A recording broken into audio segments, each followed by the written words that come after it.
Assalamualaikum warahmatullahi wabarakatuh. Waalaikumsalam warahmatullahi wabarakatuh.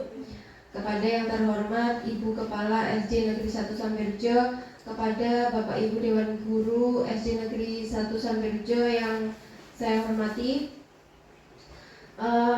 pada kesempatan hari ini saya ingin mengucapkan banyak terima kasih kepada Bapak Ibu yang sudah berkenan hadir dalam acara diseminasi menyebarkan pemahaman dan penerapan pengalaman budaya positif sebagai salah satu pemenuhan tugas dalam guru penggerak pada modul 1.4.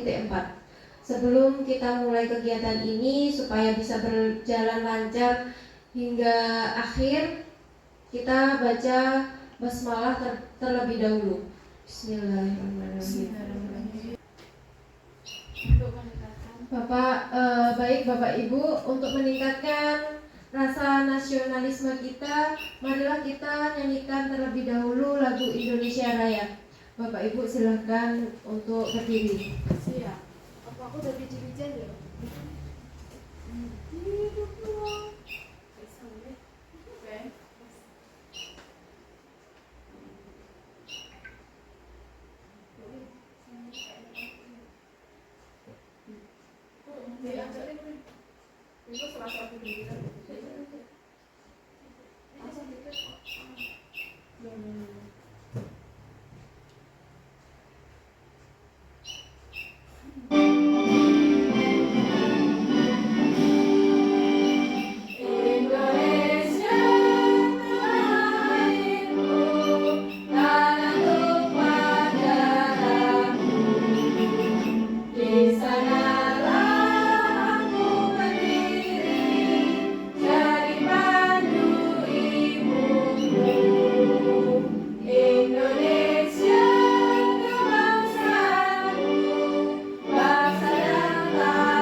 Baik, terima kasih Bapak Ibu, silahkan duduk kembali. Baik Bapak Ibu, saya akan memaparkan beberapa sejumlah materi terkait budaya positif. Jika saya mengatakan budaya positif, istilah budaya positif ini kira-kira dalam benak Bapak Ibu apa yang kira-kira Bapak Ibu pikirkan? Apa? Kebiasaan baik, budaya yang baik yang bisa kita terima. Ya, itu semua merupakan budaya positif. Lalu apakah budaya positif ini penting untuk kita terapkan di sekolah kita? Sangat penting. Baik, memang budaya positif ini sangatlah penting untuk kita terapkan di sekolah kita. Karena apa? Karena dengan memahami budaya positif, kita akan bisa menumbuhkan motivasi diri, motivasi intrinsik, terutama khususnya pada anak-anak. Yang namanya budaya positif ini bukan hanya kita sebagai guru yang harus menerapkannya di sekolah kita, tetapi sebagai guru kita punya kewajiban untuk menyebarkan budaya positif di lingkungan sekolah, terutama pada anak-anak didik kita, supaya nantinya mereka itu akan terbentuk karakter yang positif, yaitu karakter yang bertanggung jawab, mandiri, dan berbudi luhur.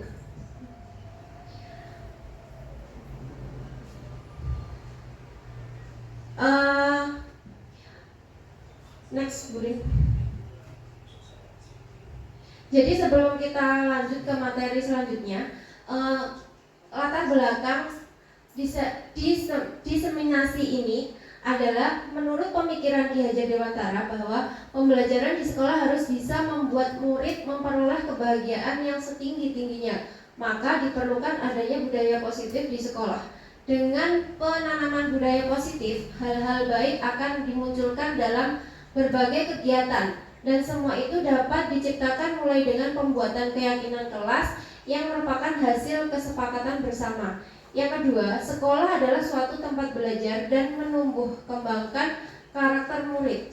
Untuk itu diperlukan adanya lingkungan sekolah yang aman dan nyaman yang memberikan keleluasaan kepada semua warga sekolah untuk mengekspresikan diri.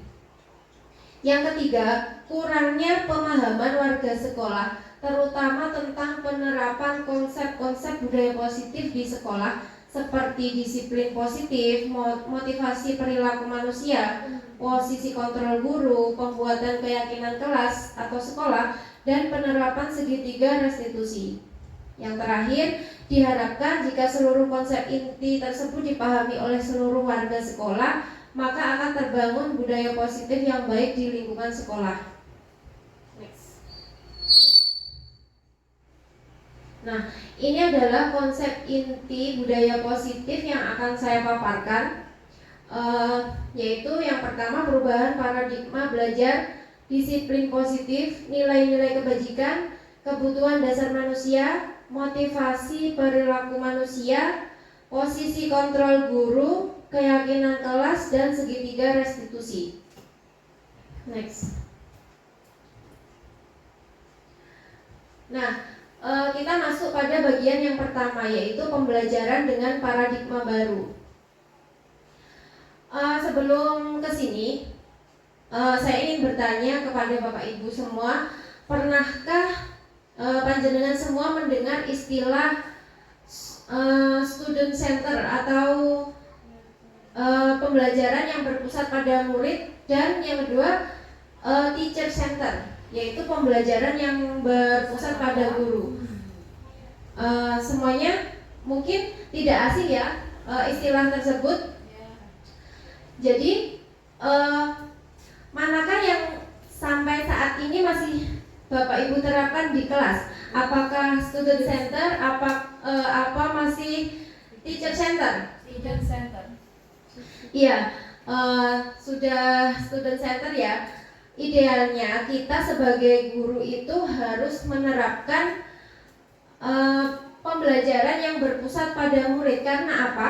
Pembelajaran dengan paradigma baru ini, pembelajaran yang didasarkan pada prinsip pembelajaran berdiferensiasi. Artinya, berdiferensi di sini kita harus memahami kebutuhan belajar murid. Apa saja kebutuhan yang diperlukan murid dalam belajar? Itu harus kita cari tahu. Seperti yang disampaikan oleh Bapak Ki Hajar Dewantara, bahwa kita sebagai guru itu tugasnya adalah menuntun murid sesuai dengan kodratnya. Karena apa? Karena semua murid, setiap murid itu memiliki potensi atau bakat masing-masing yang harus kita ketahui kebutuhannya. Apa kebutuhan mereka dalam belajar itu harus kita ketahui, sehingga nantinya akan terbentuk siswa yang berkarakter sesuai dengan profil pelajar Pancasila. Profil pelajar Pancasila ini, istilah ini kira-kira Bapak Ibu sudah tahu ya, nggak asing lagi karena di sekolah kita sudah menerapkan kurikulum merdeka. Jadi sudah tidak asing lagi bagi kita apa itu profil pelajar Pancasila. Profil pelajar Pancasila ini memiliki 6 dimensi, yaitu yang pertama beriman, bertakwa kepada Tuhan Yang Maha Esa dan berakhlak mulia. Ini maksudnya siswa itu memiliki iman dan takwa kepada Tuhan Yang Maha Esa. Yang kedua, kebinekaan global. Jadi ini kaitannya sama nilai-nilai kebudayaan, karena apalagi di negara kita Indonesia ini kebudayaannya sangatlah banyak. Yang ketiga, bergotong royong. Bergotong royong di sini bukanlah bersama-sama kita membersihkan lingkungan, bukan hanya sekedar itu, tetapi bergotong royong di sini adalah bagaimana siswa bisa berkolaborasi antara siswa dengan siswa, antara siswa dengan guru. Terus kemudian kreatif. Kita mengharapkan siswa kita nantinya akan memiliki pemikiran yang kreatif. Kemudian bernalar kritis dan mandiri. Sehingga nantinya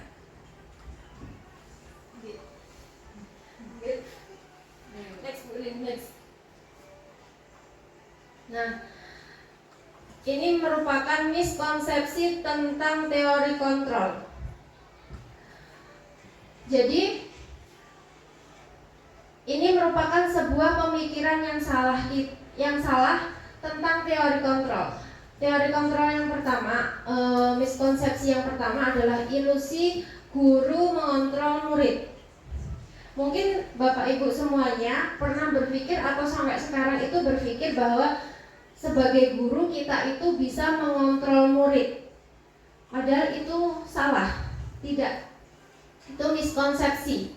Itu hanyalah ilusi belaka bahwa kita sebagai guru bisa mengontrol murid, itu salah.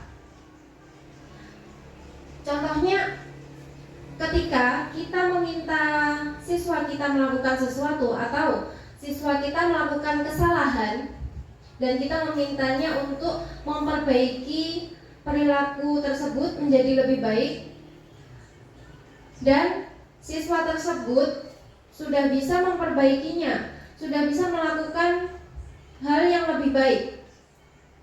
Namun apakah di sini artinya kita sudah berhasil mengontrol murid? Tidak Bapak Ibu. Ini semua belum tentu, karena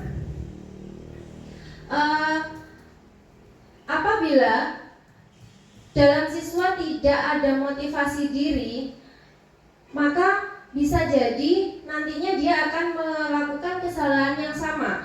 Kesalahan itu akan diulangi lagi di lain waktu.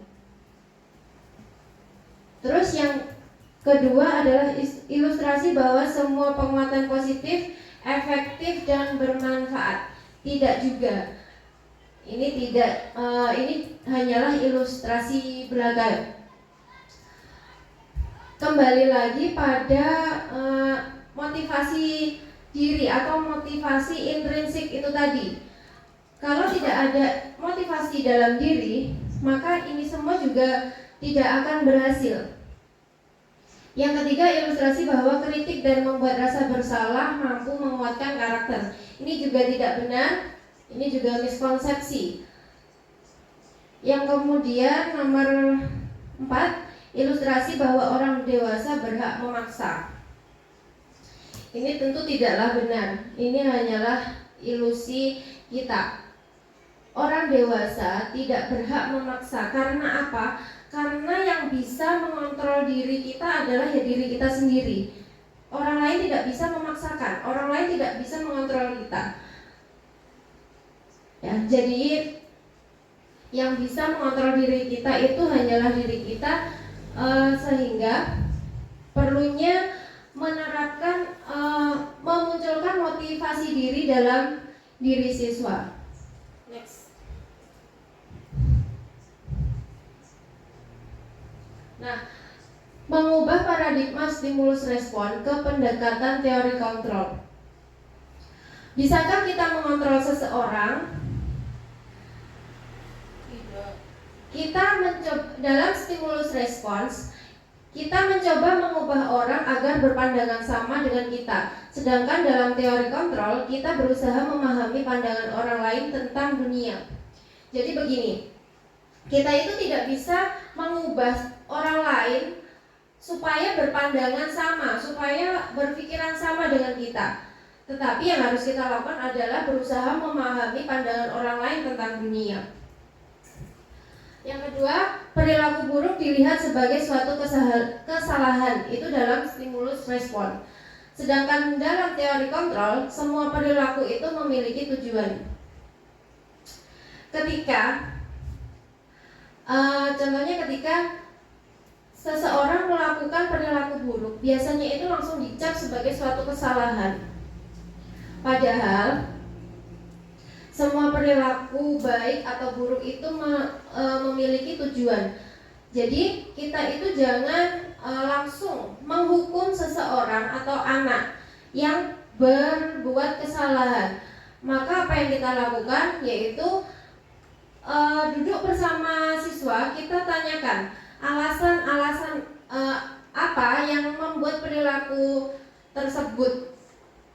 Jadi semua perilaku baik itu perilaku buruk ataupun perilaku baik itu pasti ada alasannya. Maka kita sebagai guru itu jangan langsung menghukum, maka kita harus mencari tahu apa alasan anak tersebut kok melakukan hal tersebut. Yang ketiga, orang lain bisa mengontrol saya. Itu dalam stimulus respon. Dalam teori kontrol, hanya Anda yang bisa mengontrol diri Anda. Ya, orang lain itu tidak bisa mengontrol kita. Hanya kita sendiri, diri kita sendiri yang bisa mengontrol diri kita. Terus kemudian saya bisa mengontrol orang lain, itu dalam stimulus respon. Dalam teori kontrol, Anda tidak bisa mengontrol orang lain.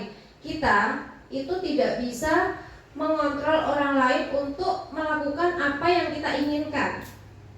Kembali lagi pada motivasi diri atau motivasi intrinsik. Kemudian pemaksaan ada pada saat bujukan gagal, itu dalam stimulus respon. Dalam teori kontrol, kita harus berkolaborasi dan kesepakatan menciptakan pilihan-pilihan baru. Jadi ketika kita membujuk seseorang atau membujuk anak-anak didik kita, atau kita terus menasihati anak-anak kita, tetapi itu semua tidak dihiraukan dan itu gagal, maka kita akan memaksa. Padahal itu hal yang salah, tidak boleh diterapkan di sekolah.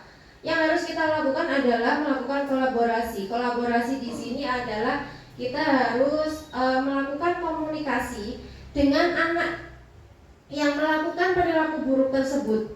Kita memberikan pilihan baru, apa yang harus dia lakukan, bagaimana cara dia harus menyelesaikan masalahnya sehingga dia akan menjadi anak yang bertanggung jawab. Yang terakhir, stimulus responnya model berpikir menang atau kalah. Dalam teori kontrol, model berpikir menang. Atau dalam bahasa Inggrisnya biasa kita sebut win-win solution.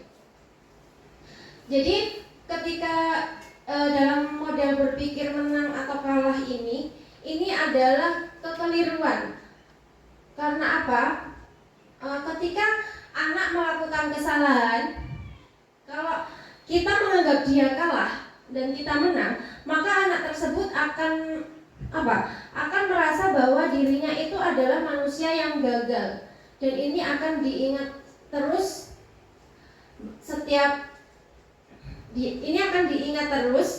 bahwa dia adalah anak yang gagal. Saya anak yang gagal. Seharusnya kita berpikir menang. Maksudnya di sini adalah tidak ada yang salah. kita harus mencari tahu apa yang mendasari anak tersebut melakukan kesalahan. Kita harus di sini menanyakan kepada anak tersebut. Kita ajak dia duduk bersama, kemudian mencari solusi dengan bantuan guru. Itu dia akan merasa bahwa dia itu akan memiliki tanggung jawab untuk menyelesaikan masalahnya sendiri. Itu merupakan paradigma stimulus respon. Next.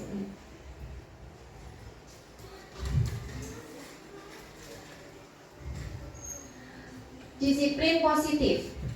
Baik, disiplin itu merupakan istilah yang sudah tidak asing lagi bagi kita semua. Menurut Bapak Ibu, apa itu disiplin? Ada yang bisa memberikan respon? Aturan. Ya, jadi dalam keseharian kita itu biasanya disiplin itu terkait dengan hukuman dan aturan, terus sanksi, tata tertib apabila di sekolah, dan sanksi apabila tidak dipatuhi. Ya, itu biasanya dalam keseharian kita itu hanya itu yang terbesit dalam diri kita. Padahal disiplin di sini merupakan disiplin positif. Bapak Ibu pasti sudah sering mendengar kata atau istilah tentang disiplin. Menurut pandangan panjenengan semua, disiplin itu apa? Patuh, taat, aturan. Ya, itu adalah dalam keseharian kita itu berpikirnya bahwa disiplin itu kita harus taat. Disiplin itu adalah sebuah aturan yang harus ditaati. Hukuman, kalau tidak sesuai pasti akan dihukum. Kemudian tata tertib, apabila di sekolah akan mendapatkan sanksi bila tidak dipatuhi. Jadi awal dari pembentukan disiplin ini adalah disiplin diri. Disiplin berasal dari kata disiplina yang artinya belajar. Disiplin mengacu pada disiplin diri. Ya, jadi awal dari pembentukan disiplin di sini adalah disiplin diri. Dengan kita melakukan bukan berarti disiplin itu ada hukuman. Jadi disiplin itu bukan berarti selalu ada hukuman. Karena apa? Disiplin itu seharusnya anak memiliki tanggung jawab terhadap apa yang dilakukannya berdasarkan nilai-nilai yang diyakininya, bukan karena paksaan. Dengan kita melakukan disiplin diri, maka akan terbentuk disiplin positif. Apa itu disiplin positif? Disiplin positif merupakan cara menerapkan sikap disiplin yang bertujuan untuk menumbuhkan kesadaran serta memberdayakan anak mandiri melakukan sesuatu tanpa iming-iming hukuman, sogokan, ancaman maupun hadiah. Saya akan memberikan contoh seperti ini. Di sekolah kita itu menerapkan harus hadir di sekolah sebelum pukul 7.15. Apabila lebih dari itu, maka gerbang akan ditutup. Ya, ketika anak tersebut bisa datang tepat waktu, sebelum pukul 7.15, bukan berarti anak tersebut itu memiliki disiplin. Kita tidak tahu apa yang mendasari anak tersebut bisa hadir sebelum pukul 7.15. Bisa jadi karena dia ingin menghindari sebuah hukuman. Bisa jadi dia karena ingin dipuji. Wah, saya ingin dipuji karena datang sebelum pukul 7.15. Itu bukan motivasi intrinsik dalam diri anak, tapi masih motivasi ekstrinsik. Kemudian sebagai pendidik, tujuan kita adalah menciptakan anak-anak yang memiliki disiplin diri sehingga mereka bisa berperilaku dengan mengacu pada nilai-nilai kebajikan universal dan memiliki motivasi intrinsik dalam perubahan perilaku ke arah yang lebih baik. Jadi tugas kita adalah menanamkan nilai positif supaya memunculkan disiplin diri dalam anak. Contohnya, kita harus menjadi teladan yang baik untuk anak-anak sehingga anak-anak bisa meniru. Next.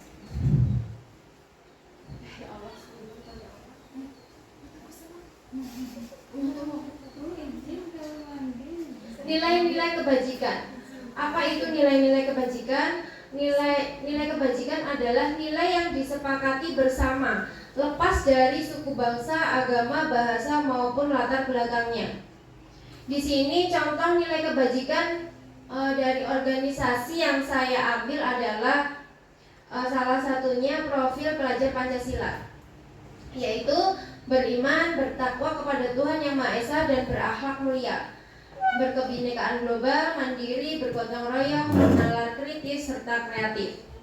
Ini adalah nilai-nilai yang harus kita tanamkan sesuai dengan keyakinan dalam diri anak-anak. Kemudian contoh lagi, ini dari organisasi IBO Primary Years Program,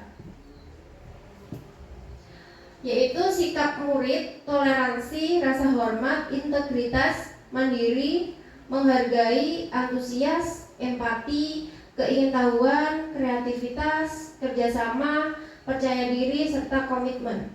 Dan yang terakhir adalah contoh yang saya ambil yaitu dari keterampilan hidup atau life skill, yaitu dapat dipercaya, lurus hati, pendengar yang aktif, tidak merendahkan orang lain, memberikan yang terbaik dari diri. Ini adalah nilai-nilai kebajikan yang harus kita tanamkan pada diri peserta didik kita.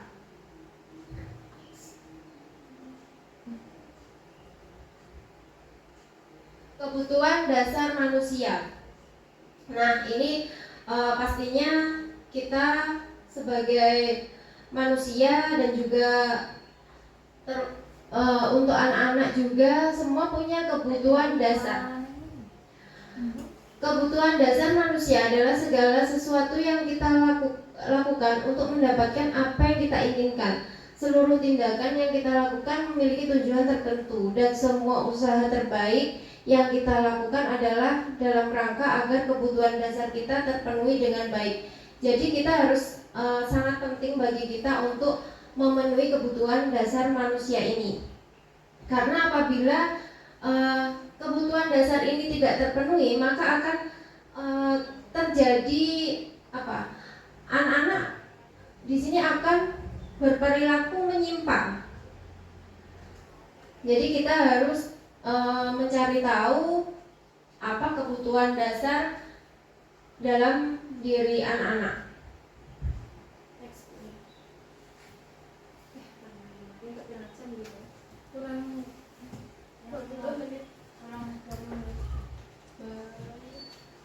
Ini adalah 5 kebutuhan dasar manusia. Yang pertama adalah bertahan hidup.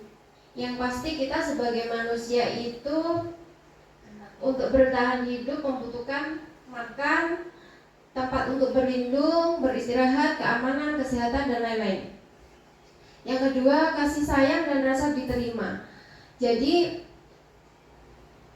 contohnya adalah rasa diterima, dipedulikan, berbagi, kerjasama, menjadi bagian dalam suatu kelompok. Kalau di sekolah kita itu Contohnya kan ada anak-anak yang biasanya kenakalannya itu hanya untuk menarik perhatian. Karena apa? Karena mereka itu caper intinya, pengen diterima, dia itu kurang pengen dipedulikan, pengen diperhatikan. Makanya mereka melakukan perilaku-perilaku yang menyimpang supaya diperhatikan, entah itu oleh gurunya ataupun oleh temannya. Bisa jadi karena faktor keluarga.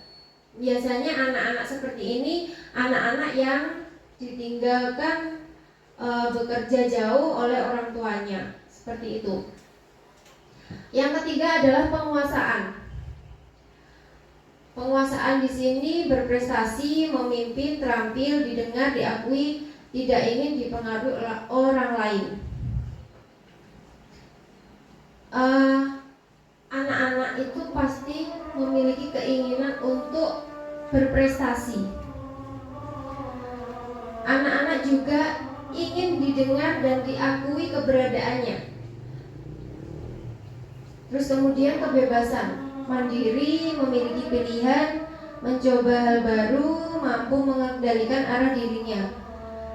Kebebasan di sini anak-anak itu menginginkan kebebasan dalam mengekspresikan dirinya. Ketika di kelas,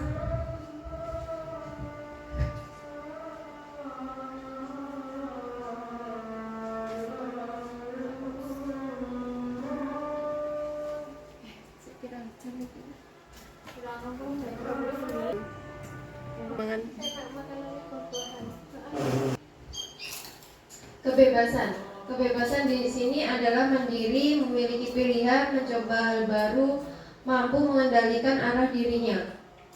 Jadi anak-anak itu dalam pembelajaran juga membutuhkan kebebasan. Mereka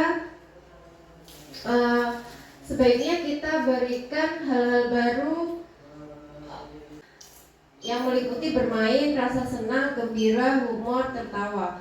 Anak-anak itu membutuhkan kebahagiaan. Maka dalam sebuah pembelajaran kita terapkan pembelajaran bermain sambil belajar, sehingga anak-anak itu bisa merasakan senang dalam kegiatan belajarnya dan tumbuh rasa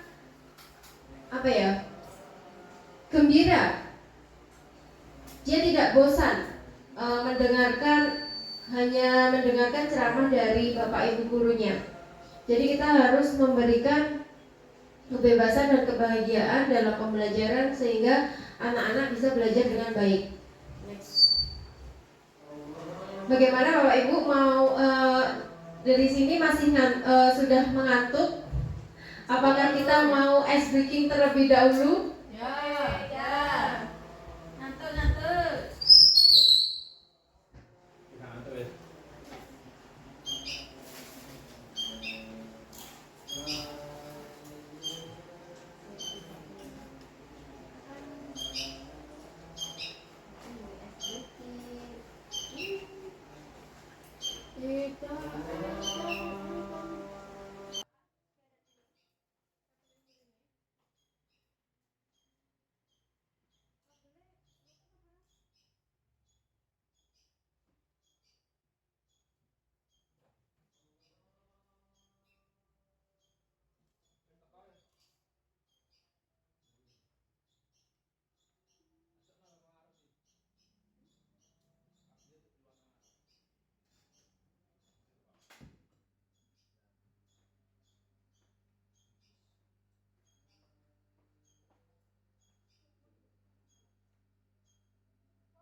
Sebenarnya dapat 8 kali.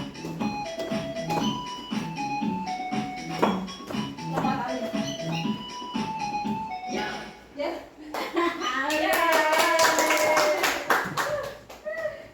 Luar biasa, San. Terus lari-lari gitu. Jadi baik sih mager. Mager saya sekarang bahan. Enggak, tapi kudu dilawan. Baik Bapak Ibu, kita sudah melakukan ice breaking. Gimana, masih ngantuk? Udah, berkeringat, seger. Baik, kita lanjutkan ke teori motivasi perilaku manusia. Jadi teori motivasi perilaku manusia ini yang pertama adalah untuk menghindari ketidaknyamanan atau hukuman. Apa yang akan terjadi apabila saya tidak melakukannya? Jika itu ada dalam pertanyaan itu ada dalam diri kita, berarti itu masih masuk pada motivasi eksternal. Untuk yang kedua, untuk mendapatkan imbalan atau dari orang lain atau institusi. Jika kita melakukan sesuatu hanya untuk mendapatkan pujian, imbalan, penghargaan dari orang lain, maka itu masih masuk ke dalam motivasi eksternal. Yang ketiga, bagaimana motivasi internal itu ada, yaitu untuk menghargai diri sendiri, menjadi insan sesuai harapan kita. Maka pertanyaan yang ada yaitu, saya akan menjadi orang yang seperti apa apabila saya melakukannya. Itu berarti jika pertanyaan itu sudah muncul dari benak kita, maka yang muncul adalah motivasi internal kita, yaitu tujuan disiplin positif.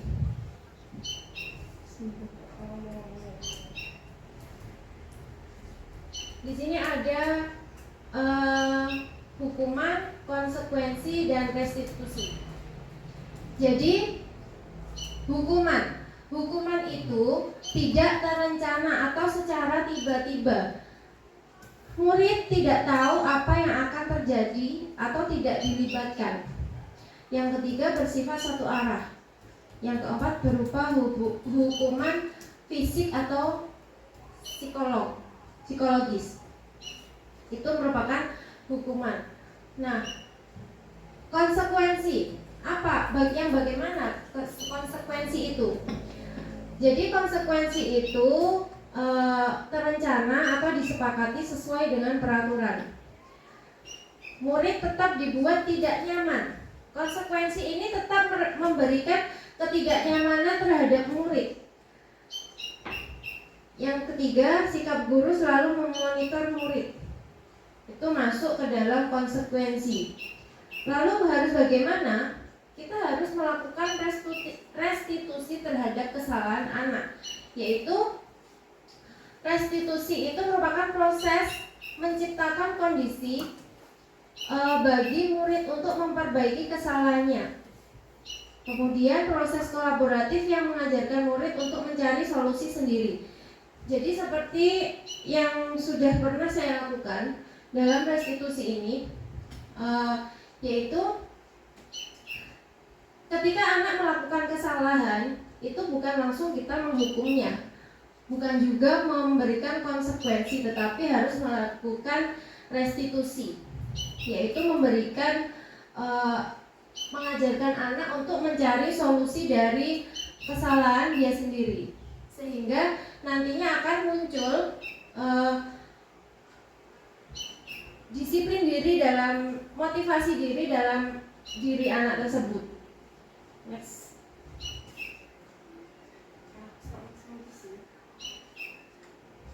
Nah, di sini ada 5 posisi kontrol guru. Yang pertama, guru itu bisa sebagai penghukum.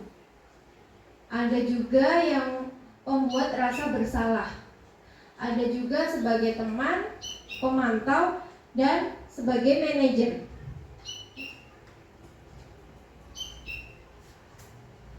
Contoh penerapan 5 posisi kontrol guru.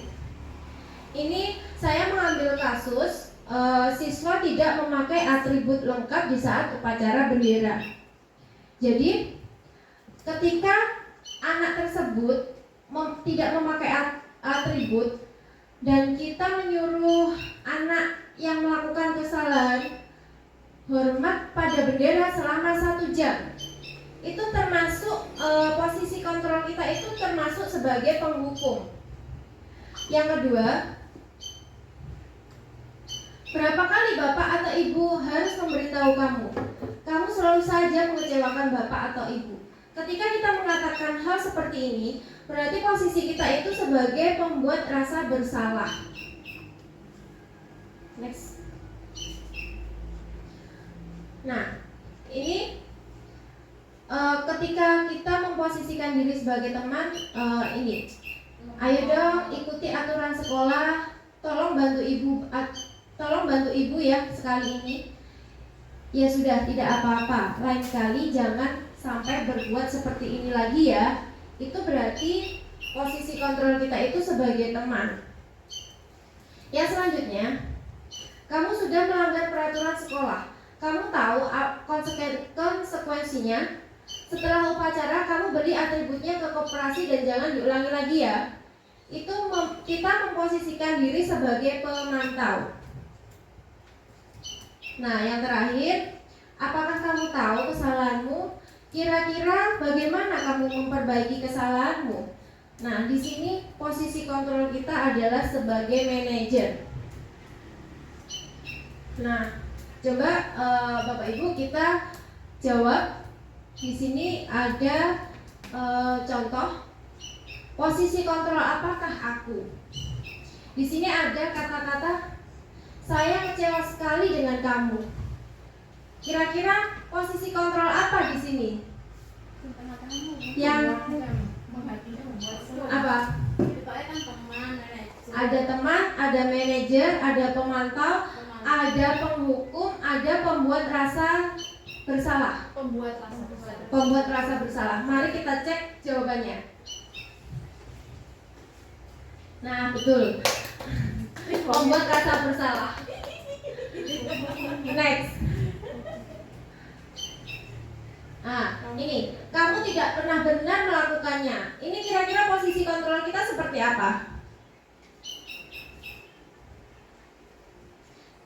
Apakah sebagai teman? Apakah sebagai pemantau, penghukum, manajer, atau pembuat rasa bersalah?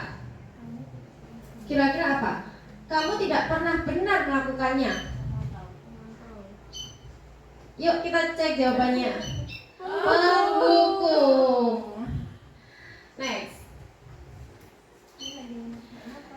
Yang ketiga, apa rencanamu untuk menyelesaikan masalah?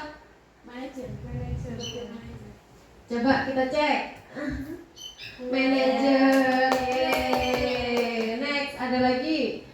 Ayolah lakukan demi bapak atau ibu ya, sebagai teman. Oke, betul. Terus next, kamu tidak pernah mendapatkan nilai jika tidak mengerjakan tugas. Sebagai apa ini? Sebagai apa?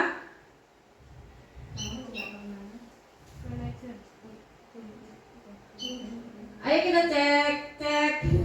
Mantap. Ya. Keyakinan kelas. Mengapa harus keyakinan kelas bukan peraturan kelas? Mengapa kita itu membuat keyakinan kelas? Mengapa bukan peraturan kelas? Karena kalau keyakinan disepakati bersama-sama, kalau peraturan ya hanya dari satu pihak. Ya, coba kita cek. Keyakinan bisa dikerjakan Nah, bersama. ya ini adalah kenapa kok keyakinan kelas tidak peraturan kelas.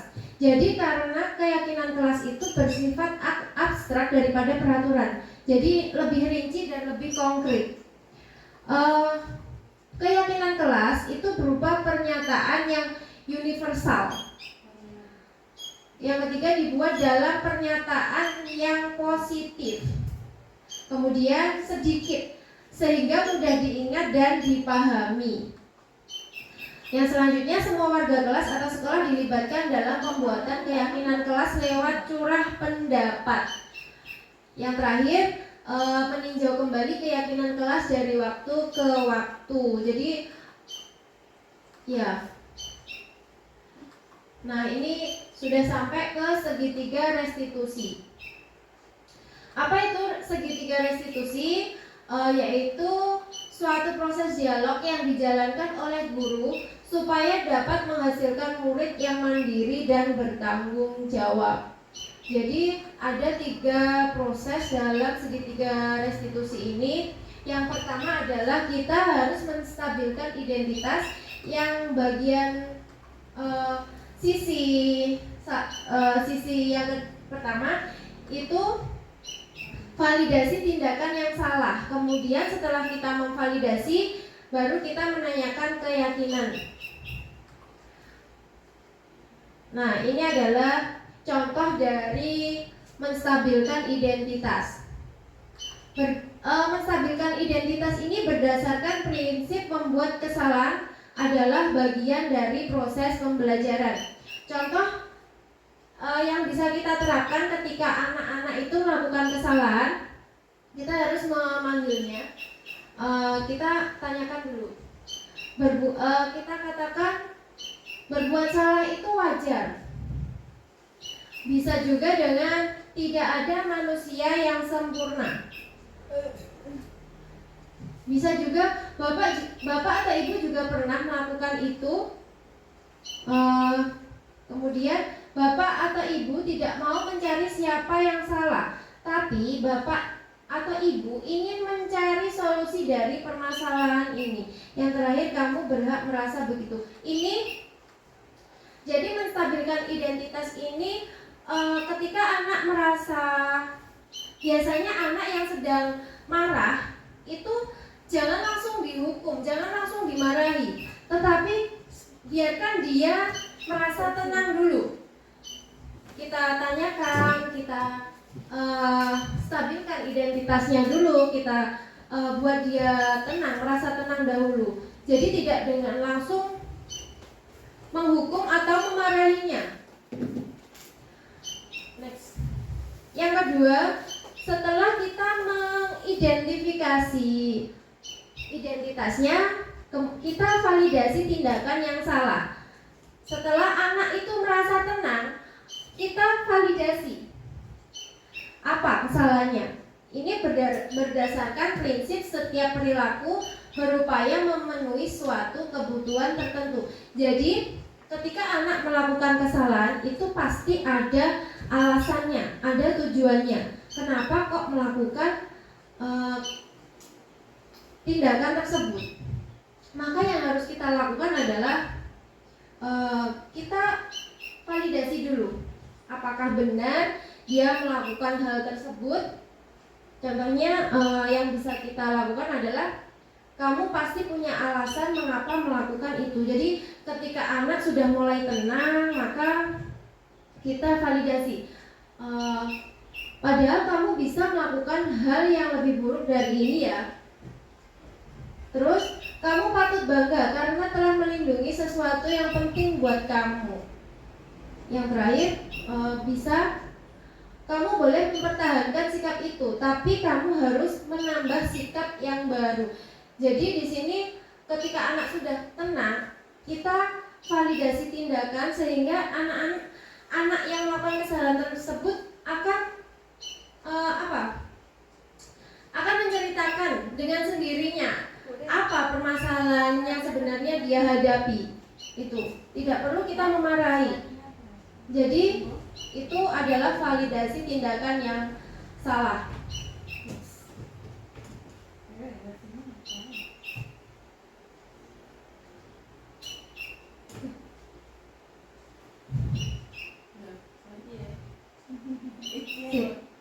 Ini kayaknya sih kalimat. Yang terakhir adalah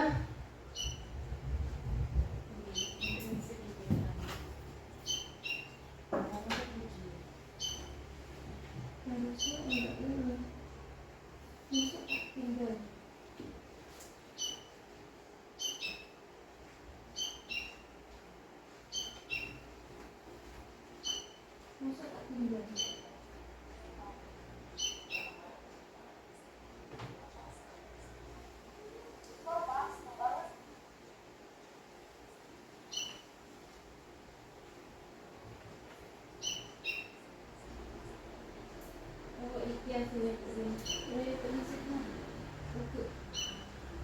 salah ganti, gak ganti. Yang terakhir apa? Yang terakhir adalah menanyakan keyakinan kelas. Jadi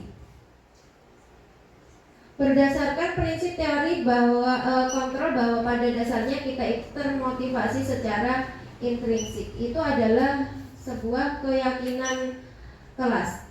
Jadi kita bisa setelah kita memvalidasi tindakan yang salah tadi, kita tanyakan kepada anak tersebut apa keyakinan kelas kita, apa nilai-nilai yang telah disepakati bersama. Terus seperti apa gambaran sebuah kelas yang ideal menurut kamu? Dan kamu ingin menjadi orang yang seperti apa? Itu adalah sebuah pertanyaan untuk keyakinan.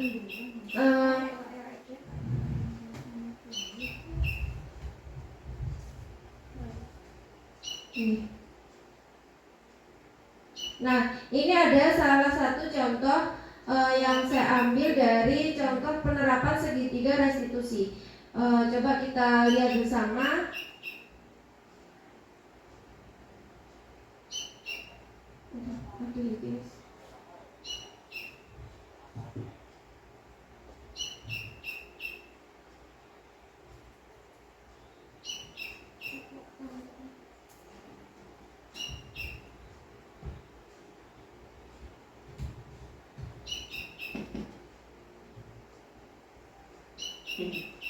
Kesel pak, kesel banget. Masa aku dikatain tukang fitnah pak? Ya aku marah lah. Aku dari katain Eka di depan kelas. Kesel banget. Oh begitu. Ini adalah Ya, contoh pasti. menstabilkan identitas. Bapak juga akan marah apabila ada yang menuduh Bapak seperti itu. Kemudian pada saat itu kamu mau melakukan apa? Ya saya langsung ngatain Eka lah pak. Kesel banget. Saya bentak-bentak dia depan teman-teman lain. Oh begitu. Pasti kamu melakukan seperti itu karena suatu alasan tertentu kan? Iyalah, masa saya diam saja pak? Ya saya bela diri lah. Masa saya dituduh tukang fitnah? Ya wajar lah. Mempertahankan harga diri itu sesuatu yang penting buat kamu. Validasi tindakan yang salah. Tidak lebih gegabah lagi. Hanya membentak-bentak. Iya pak. Untung saya masih bersabar dan hanya membentak saja. Sudah gemes padahal. Saya pasti bela diri lah. Ya pasti ya. Tapi kamu memilih untuk tetap bertahan dan bersabar. Kamu memilih untuk tidak berbuat lebih parah lagi kan? Iya. Nah, sekarang coba kita lihat lagi tindakan kamu yang bentak-bentak Eka di kelas. Tindakan kamu itu kira-kira sesuai dengan keyakinan kelas atau prinsip kamu tidak? Enggak lah pak. Capek pak jadi pemarah. Jadi keyakinan atau prinsip mana yang kurang sesuai dengan keinginan kamu? Ya, saya sebenarnya sangat menghargai orang lain. Mungkin saat itu saya menjadi emosi, jadi tidak menunjukkan sikap itu. Kamu meyakini tidak? Menghargai orang lain itu penting buat kamu. Yakinlah pak. Iya, setuju. Kita harus saling menghargai. Namun, ada juga keyakinan yang kita sepakati yang perlu kita jalankan apabila kita sedang marah, kan? Ya, saya bisa lebih proaktif, mulai dengan diri sendiri. Saya bisa jadi lebih bersabar, mengambil waktu jeda untuk berpikir mau apa selanjutnya. Kira-kira kamu bersedia memperbaiki masalah ini tidak? Bersedia pak. Kalau kamu memperbaiki masalah ini, kamu akan menjadi orang seperti apa? Saya akan menjadi orang yang bertanggung jawab kali ya pak. Dan senantiasa proaktif. Iya, menurut kamu bagaimana rasanya menjadi orang seperti itu? Ya nyaman lah, bangga bisa bersabar dan menahan diri. Baiklah kalau begitu. Yuk kita pikirkan bagaimana memperbaiki masalah ini.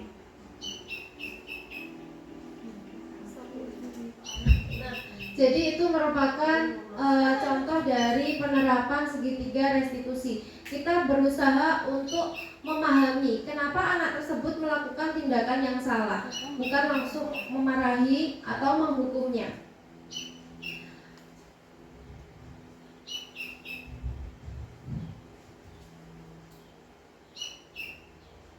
Nah, penutup di sini.